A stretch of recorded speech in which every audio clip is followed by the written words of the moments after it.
Saturday mga mi, ito nga ang ganap ko at dahil labaday nga ako ngayong Sabado mga mi.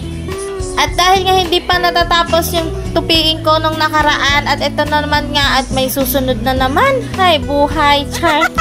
Ang ganda nga ng araw ngayon mga miss, kaya ang ganda magpatuyo ng mga damit. Mabilis lang magpatuyo mga mi. At syempre bago ako sasabak sa paglalaba mga mi, kailangan may laman muna yung tiyan ko at baka ako yung mamaya maging dragon naman. Lulutuin ko na muna nga itong ulam namin magina bago ako sasabak sa lahat ng mga gawain ko mga mi. At dahil nga mano-mano yung paglalaba ko mga mi, doon nga mauubos yung oras ko mga mi.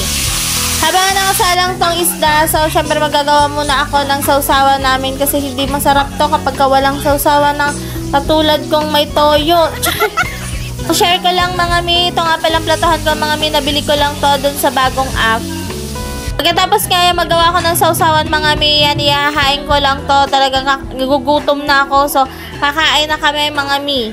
At dahil dalawa nga lang kami mga mi, so pag sa tanghali mga mi, ang sinasaing lang namin is isang taka lang mga mi. Kasya na sa amin dalawa yon mga mi, may sobra pa.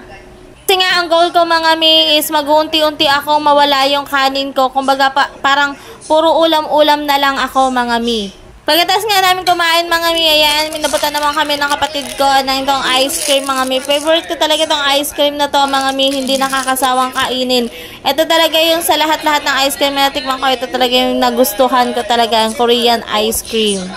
So yun lang muna for today's video mga mi. So ako maglalaba na. Thank you for watching.